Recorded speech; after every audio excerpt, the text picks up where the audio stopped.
Hello students, in the video CA/CMA intermediate level cost accounting MCQ questions chapter wise question wise பார்க்க போறோம். ஸ்கிரீன்ல இதுக்கான page கொடுத்திருக்கோம். அதில இருந்து question number 1, batch costing is suitable for 4 options: sugar industry, chemical industry, pharma industry, oil industry. இதுக்கான answer பார்க்கலாம். Cost accounting methods or methods of costing: unit costing, batch costing, job costing, contract costing, operating costing. இது மாதிரி various methods of costing இருக்கு. Suitable for different industries. அதை base பண்ணி batch costing சொன்னால் unit costing முதல்ல பார்க்கணும். ஒரு சிங்கிள் யூனிட் ஆஃப் அவுட்புட் நம்ம மெஷர் பண்ண முடியும்னா அங்கெல்லாம் unit costing or output costing use பண்ணுறோம். பேட்ச் காஸ்ட்டில் சிங்கிள் யூனிட் அது மாதிரி மெஷர் பண்ண முடியாது. ஒரு பேட்ச் ஆஃப் யூனிட்ஸ் தான், that is group of similar activities production பண்ணணும். One or more process use பண்ணி ப்ரொடக்ஷன் பண்ணணும். கண்டினியூஸாக ப்ரொடக்ஷன் ப்ராசஸ் நடக்கணும். அவுட்புட் சிங்கிள் யூனிட்டாக மெஷர் பண்ண முடியாது, குரூப் ஆஃப் யூனிட் தான் நம்ம மெஷர் பண்ண முடியும். அது மாதிரியான கண்டிஷன்ஸில் அது மாதிரியான கேரக்டர் உள்ள இண்டஸ்ட்ரீஸ்க்கு batch costing suitable. Therefore question number 1 correct option pharma industry. Okay, next, joint cost is suitable for infrastructure industry, ornament industry, oil industry, fertiliser industry. இது கொஸ்டின் நம்பர் 2. இதுக்கான ஆன்சர் இங்கே ஜாயிண்ட் காஸ்ட்ங்கிறது ஜாயிண்ட் ப்ராடக்ட்ஸ் மீனிங் பார்க்கணும்.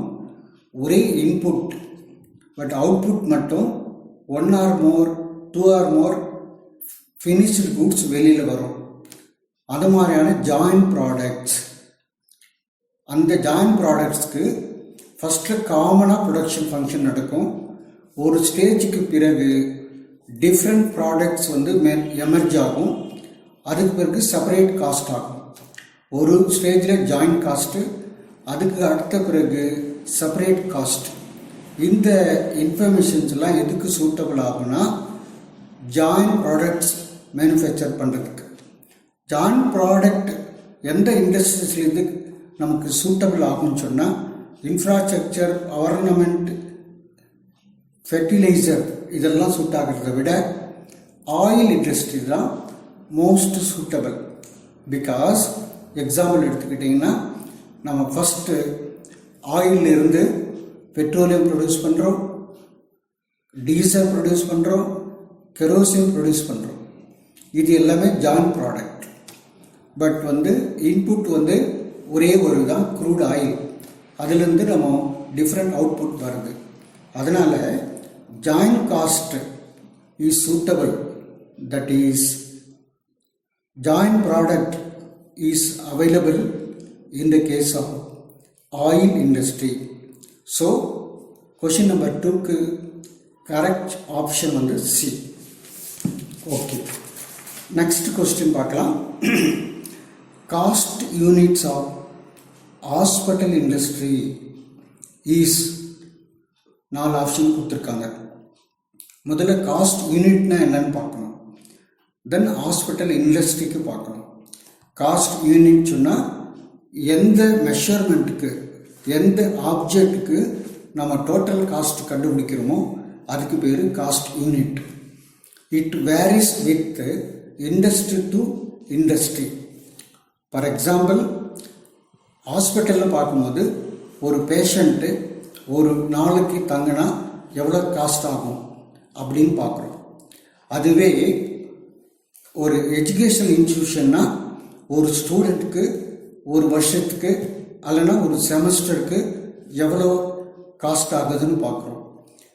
இதை மாதிரி depend upon the nature of industry cost unit வந்து applicable cost unit differ ஆகுது. இந்த கொஷனில் hospital industry suitable cost unit வந்து patient day, that is cost per patient per day. Therefore question number 3 க்கு correct option வந்து D. Okay, next இப்போ நாலாவது question பார்க்கலாம். Cost unit of automobile industry. இதுக்கு முன்னாடி ஹாஸ்பிட்டல் கேட்டிருந்தாங்க, இப்போ ஆட்டோமொபைல் இண்டஸ்ட்ரியில் பார்க்குறோம். ஆட்டோமொபைல்னா நம்ம car, motor vehicles, 2 wheelers, 4 wheelers, 3 wheelers sales பண்ணுறது. அங்கே ஒரு யூனிட் என்னவா இருக்கும், ஒரு யூனிட் காஸ்ட் எப்படி கண்டுபிடிக்கிறதுன்னு சொன்னால் கொடுத்துருக்கிற 4 ஆப்ஷன்ஸில் நம்பர் ஆஃப் வெஹிக்கிள், இது வந்து ஆட்டோமொபைல் இண்டஸ்ட்ரினா ஒரு வெஹிக்கிள்க்கு எவ்வளோ காஸ்ட் ஆகுதுன்னு கண்டுபிடிக்கணும். சப்போஸ் 2 வீலர்னால் ஒரு வெஹிக்கிள்க்கு எவ்வளோ காஸ்ட், 4 வீலர்னால் ஒரு காருக்கு வந்து எவ்வளோ காஸ்ட், அதுதான் நம்ம அப்ளை பண்ணணும். தேர்ஃபோர் கொஷின் நம்பர் 4க்கு கரெக்ட் ஆப்ஷன் வந்து D. Next question number 5. Depreciation is an example of 4 option கொடுத்துருக்காங்க. That is different types of cost, fixed cost, variable cost, semi variable cost, அது மாதிரி. இப்போ ஃபிக்ஸட் காஸ்ட்னா என்ன சொல்ல வரேன்னு சொன்னால் remain constant over a period of time irrespective of level of production or output. அதே வேரியபிள் காஸ்ட்னா என்ன பார்க்குறோன்னா it is vary in accordance with the level of activity or production. இங்கே டெப்ரிசியேஷன் எந்த காஸ்ட்டில் இன்க்ளூட் பண்ணுறது அப்படின்னு பார்த்தீங்கன்னா நம்ம டெப்ரிசியேஷன் எப்படி கால்குலேட் பண்ணுறோம், யூஸ்வலாக cost of asset minus scrap value divided by estimated life, இதை பேஸ் பண்ணி தான் ஸ்ட்ரெயிட் லைன் மெத்தட் டெப்ரிசியேஷன் கண்டுபிடிக்கிறோம். அது எதை பேஸ் பண்ணினா எக்ஸ்பெக்டட் லைஃப். தேர்ஃபோர் ஃபிக்ஸட் காஸ்ட்டுங்கிறது எவ்வளோ லைஃப் இருக்குமோ அதுக்கேற்ற மாதிரி போடுறோமே தவிர எவ்வளோ ப்ரொடக்ஷன் லெவலோ அதுக்கேற்ற மாதிரி போடுறதில்ல. Just like rent, just like salary, depreciation கூட ஒரு ஃபிக்ஸட் கார்டாக ட்ரீட் பண்ணலாம். ஏன்னா இது வருஷத்துக்கு எவ்வளோ அது மாதிரி தான் நம்ம அக்கௌண்ட்டில் பண்ணுறோமே தவிர எவ்வளோ அவுட்புட்டு அதுக்கேற்ற மாதிரி டெப்ரிசியேஷன் நம்ம கால்குலேட் பண்ணுறதில்ல. இன் சர்டன் ஸ்பெசிஃபிக் கேசஸில் அதை நம்ம யூஸ் பண்ணுவோம். நார்மலாக பை அண்ட் லார்ஜ் எல்லா இண்டஸ்ட்ரீஸ்லும் டெப்ரிசியேஷன் வந்து டைம் பேசிஸ் தான் சார்ஜ் பண்ணுறோம். Therefore depreciation is an example of fixed cost. So question number 5 க்கு correct option A. Next question பார்க்கலாமா? Process costing method is suitable for, ஏற்கனவே சொன்ன மாதிரி different methods of costing இருக்கு. அதில் ஒரு மெத்தட் process costing. Process costingனா எந்த ப்ராடக்ட்டுக்கு different stages, different level of production தேவைப்படுதோ, that is continuously இருக்கணும். ஃபஸ்ட்டில் இன்புட் கொடுக்குறோம், ஒரு ஸ்டேஜில் அது ஒரு கொஞ்சம் இன்புட் கன்வெர்ட் ஆகும், அடுத்த இதில் இன்னும் கொஞ்சம் கன்வெர்ட் ஆகும், அப்புறமா கடைசியாக அது ஃபினிஷ்டு குட்ஸாக வரும். அப்போது ப்ரொடக்ஷன் இன்வால்வ் டிஃப்ரெண்ட் ஸ்டேஜஸ், அந்த டிஃப்ரெண்ட் ஸ்டேஜஸ்க்கு பேர் தான் நம்ம ப்ராசஸ்ன்னு சொல்கிறோம். அதனால் அந்த மாதிரியான இண்டஸ்ட்ரீஸில் ப்ராசஸ் காஸ்டிங் யூஸ் பண்ணுவாங்க. இந்த கொஷினில் எந்த இண்டஸ்ட்ரிக்குன்னு சொன்னால் 4 ஆப்ஷன் கொடுத்துருந்தாலும் இங்கே வந்து steel industry, crane manufacturing, road roller manufacturing, transport industry, இது மாதிரி 4 ஆப்ஷன் கொடுத்துருந்தா கூட இது மோஸ்ட் சூட்டபிள் வந்து steel industry. Therefore, as far as question 6, A is the correct answer. Next பார்க்கலாமா? 7. Question number 7. Which of the following classification is meant for distinction between direct cost and indirect cost? This is deals with classification of cost. நம்ம total காஸ்ட்டை classify பண்ணும்போது different base பண்ணி நம்ம classify பண்ணலாம். For example, on the basis of function, on the basis of variability, on the basis of controllability, இதை மாதிரி different base பண்ணி use பண்ணுறோம். ஃபங்க்ஷன் பேஸ் பண்ணால் மேனுஃபேக்சரிங்கா, ஆஃபீஸா, அட்மினிஸ்ட்ரேட்டிவா, செல்லிங் காஸ்ட்டா, அது மாதிரி பார்க்குறோம். வேரியபிலிட்டினா ஃபிக்ஸட் காஸ்ட்டா, வேரியபிள் காஸ்ட்டா, செமி வேரியபிள் காஸ்ட்டான்னு பார்க்குறோம். கண்ட்ரோலபிலிட்டினா கண்ட்ரோலபிள் காஸ்ட்டா, நான் கண்ட்ரோலபிள் காஸ்ட்டான்னு பார்க்குறோம். இந்த case of element wise classification, அங்கே தான் elements means direct material, direct labour, direct expense. Then each of the காஸ்ட்டும் டைரக்ட் காஸ்ட், இன்டைரக்ட் காஸ்ட் இருக்கு. therefore இந்த டைரக்ட் காஸ்ட், இன்டைரக்ட் காஸ்ட், இந்த கான்செப்ட் எங்கே வருதுன்னா classification of cost on the basis of element. So for question number 7, answer option B is a correct answer. Okay, அடுத்த question பார்க்க போகிறோம். Number 8. Which of the following is applicable for cost control? இது வேற ஒன்றும் இல்லை, what is mean by cost control. அது related answers 4 கொடுத்துருக்காங்க. இந்த நேரத்தில் நம்ம காஸ்ட் கண்ட்ரோல் பார்க்கணும்னு சொன்னால், it is a planning actual performance, then measurement of actual performance, then deviations correction பண்ணணும்.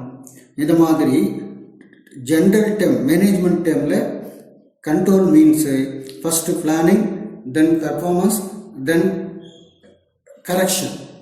அது மாதிரி பிளான் பண்ணுறது தான் இங்கே காஸ்ட். கூட cost control deals with cost எவ்வளோ ஆகும் முன்னாடியே பிளான் பண்ணுறது, அப்புறம் ஆக்சுவல் காஸ்ட் எக்ஸ்பெண்ட் பண்ணுறது, ஆஃப்டர் தட் பிளான்டு காஸ்ட்டையும் ஆக்சுவல் காஸ்ட்டும் கம்பேர் பண்ணி அதில் என்ன டீவியேஷன்ஸ் இருக்கோ அதை ரெக்டிஃபை பண்ணுறது. அதனால் இதுக்கு பேர் தான் cost control. therefore cost control எதை ரிலேட்டட்னா டார்கெட் அச்சீவ்மெண்ட். தட் இஸ் பிளானை நம்ம எஸ்டிமேட் பண்ணக்கூடிய ப்ரொடக்ஷனை நம்ம எஸ்டிமேட் பண்ணக்கூடிய காஸ்ட்டுக்குள்ளே கரெக்டாக பண்ணி முடிக்கிறதுக்கு பேர் தான் காஸ்ட் கண்ட்ரோல். therefore இந்த கொஷின் நம்பர் 8ல் நிறைய ஆப்ஷன் கொடுத்துருந்தா கூட ஆப்ஷன் சி என்ன சொல்லுதுன்னா, it ends when the targets are achieved. Cost control is aimed to achieve the target within the specific cost, within the estimated cost. So for question number 8, correct answer is option C. Okay va? Next question 9. Dash is anything for which separate measurement of cost is required. இது வந்து important term. Cost object, அது எந்த பர்பஸ்க்கு, எந்த லெவலுக்கு, எந்த மெஷர்மெண்ட்டுக்கு நாம் வந்து காஸ்ட்டு கன்சிடர் பண்ண போகிறோமோ அந்த மெஷர்மெண்ட்டுக்கு பேர் தான் காஸ்ட் ஆப்ஜெக்ட். அந்த காஸ்ட் ஆப்ஜெக்ட்டுக்கு சிம்பிள் மீனிங் என்னென்னா, anything for which a separate measurement of cost is required. Therefore question number 9க்கு cost driver, cost center, cost unit அதெல்லாம் இதோட மீனிங் கிடையாது. காஸ்ட் ஆப்ஜெக்ட், காஸ்ட் ஆப்ஜெக்ட்குள்ளே தான் நம்ம cost centre, cost unit, cost driver எல்லாம் பார்க்க வேண்டியிருக்கு. therefore appropriate suitable answer for question number 9 is D, cost object. Okay, next question number 10. Okay, ticket counter in a metro station is an example of 4 option கொடுத்துருக்காங்க. Cost அக்கௌண்டிங்கில் different centres இருக்குது. Profit centre, investment centre, cost centre, revenue centre, responsibility centres, அது மாதிரியான centres இருக்குது. இங்கே ticket counter, that is railway metro station ஆஃபீஸில் வந்து ticket நம்ம புக்கிங் பண்ணும்போது அங்கே என்னென்ன எவ்வளோ ஒரு பர்டிகுலர் டேயில் பர்டிகுலர் டைமில் எவ்வளோ வந்து டிக்கெட் சேல்ஸ் ஆகுதோ அதை வந்து நாம் கணக்கில் எடுத்துப்போம். தட் இஸ் ரெவென்யூ பேஸ் பண்ணி, தட் இஸ் இன்கம் பேஸ் பண்ணி. அதனால் மெட்ரோ ஸ்டேஷனில் நம்ம டிக்கெட் புக்கிங் நடக்கிற இடத்துல யூஸ் பண்ணக்கூடிய காஸ்ட் கான்செப்ட் என்னன்னு சொன்னால் revenue centre. So question number 10க்கு கரெக்ட் ஆப்ஷன் டி. ஓகே, இப்போ கடைசி question number 11. Which of the following is an example of functional classification of cost? ஏற்கனவே சொன்னோம், cost classification may be different basis, on the basis of element, on the basis of function, on the basis of variability, on the basis of controllability. இது மாதிரி. இப்போ இந்த கொஷனில் வந்து functional கிளாசிஃபிகேஷன்னா என்ன, அதுக்கு example என்னன்னு கேட்குறாங்க. ஃபங்க்ஷனல் கிளாசிஃபிகேஷன் சொன்னால் டோட்டல் காஸ்ட்டை, manufacturing cost, office cost, administrative cost, selling cost, இது மாதிரி டிஃப்ரெண்ட் ஃபங்க்ஷனை பேஸ் பண்ணி நம்ம காஸ்ட் கிளாஸிஃபை பண்ணுறது. அக்கார்டிங்லி இந்த கொஷினில் ஃபங்க்ஷனல் கிளாசிஃபிகேஷனுக்கு எக்ஸாம்பிள் கேட்கும்போது factory overhead, that is factory cost, it is a classification on the basis of function. So as far as the question number 11 is concerned, factory overhead, that is option C is the correct answer. So far cost அக்கௌண்டிங்கில் 11 questions multiple choice question இன்றைக்கி டீட்டெயிலாக discuss பண்ணியிருக்கிறோம். Remaining questions அடுத்த வீடியோவில் பார்க்கலாம். Thank you very much for your listening. எங்கள் சேனலை subscribe பண்ணுங்கள், அது உங்களுக்கு ரெகுலராக எங்கள் வீடியோ வந்து ரீச் ஆகிறதுக்கு யூஸ்ஃபுல்லாக இருக்கும். Once again thank you.